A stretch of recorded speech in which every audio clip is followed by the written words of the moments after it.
नमस्कार मित्रों, welcome to my channel गौर से देखो।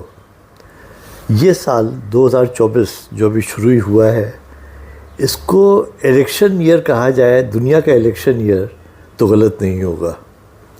दुनिया में अगर 200 देश हैं लगभग यूएन में रजिस्टर्ड, तो लगभग 25% देशों में प्रेसिडेंशियल या जनरल इलेक्शन होने वाले हैं। अफ्रीकन सब कॉन्टिनेंट में लगभग 16, एशिया में 11, यूरोप में 25, America's north and south America में 9 एंड ओशियाना में 4, that is Australia and around. तो इस तरह से लगभग 56 देशों में इलेक्शंस होने वाले हैं। I mean that is a kind of record.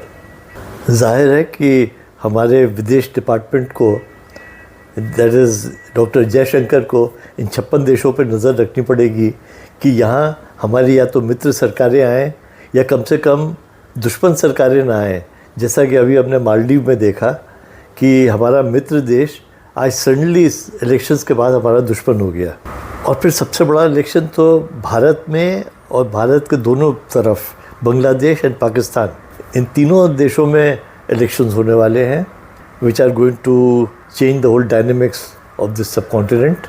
Bangladesh में इस समय शेख हसीना की सरकार है, जो कि भारत की मित्र हैं, और वहाँ पर अमेरिका थोड़ा इंटरफेयर कर रहा है कि खालिदा जिया पावर में आ जाएं। दोस्त नहीं, दुश्मनी ज़्यादा कहा जा सकता है। और इसी तरह पाकिस्तान में भी जो सरकार आएगी वो अमेरिका की पिट्ठू सरकार ही होगी, पर वहाँ जो भी प्राइम मिनिस्टर बनेगा वो तो एंटी इंडिया होगा ही, क्योंकि वहाँ का जनमानस इतना साइको हो गया है कि they will not be able to accept a pro India dispensation. So that is out of the question. वैसे कोशिश बहुत करेंगे वो कि व्यापार के लिए वो इंडिया से दोस्ती करें, पर मुझे लगता नहीं है कि दैट विल बी पॉसिबल। और हमारे देश में ही देखिए, अगर मोदी जी आ गए तो हमारी प्रेजेंट पॉलिसीज़ कंटिन्यू करेंगी ऑफ स्ट्रेटेजिक इंडिपेंडेंस। और अगर खुदा न खास्ता पप्पू जी की सरकार आ गई तो it will be definitely pro China, because Congress party का तो चाइना के साथ एक एग्रीमेंट है ऑलरेडी। तो चाइना में दिवाली के दिए जलेंगे और हिंदी चीनी भाई भाई के नारे लगेंगे। सो that is how different your country's relation can be by change of governments. कुछ समय पहले तक सरकारें बदलती थीं तो देश के अंदर भले चेंजेस आए, पर इंटरनेशनल रिलेशंस में बहुत ज़्यादा फ़र्क नहीं आते थे। जैसे इंडिया में भले बीजेपी की सरकारें आई या कोएलिशन गवर्नमेंट्स आई या कांग्रेस की सरकार इतने दिन रही, पर हमारे जो रिलेशंस सुपर पावर्स के साथ थे, that is America and Russia, they were more or less same. और अगर कोई चेंज आता भी था उसमें तो इतना सटल होता था कि एक आम आदमी को उसका आभास नहीं हो पाता था। पर अब समय बदल गया है, दुनिया पोलराइज्ड हो गई है, ग्लोबलाइज्ड हो गई है, इसलिए ये स्वाभाविक है कि एक देश की इंटरनल पॉलिटिक्स का असर दूसरे देशों पर पड़े, और इसीलिए political interference is becoming a norm.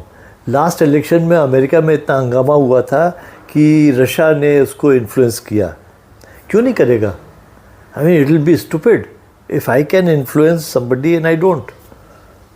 तो आज ये नॉर्म, एक्सेप्टेड नॉर्म है कि एक देश दूसरे देश में इंटरफेरेंस करेगा।